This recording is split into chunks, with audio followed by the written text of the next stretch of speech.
और मैं बना रही हूँ गवार आलू की सब्जी।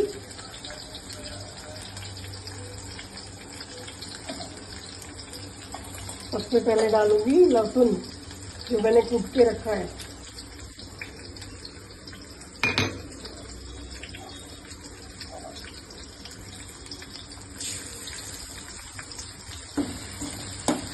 अब मैं डालूंगी ये टमाटर, हरी मिर्च और कच्ची कैरी मैंने कूट के रखी है। अब डालूंगी इसमें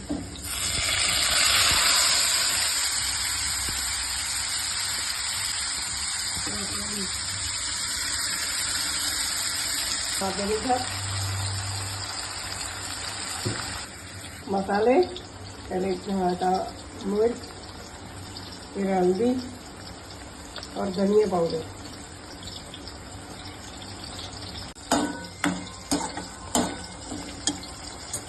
टमाटर हमारे गल चुके हैं।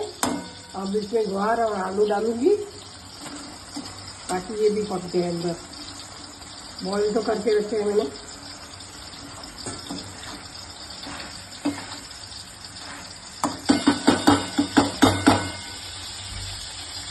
गवार की सब्जी भी तैयार है। गवार आलू की सीजन की पहली सब्जी है ना।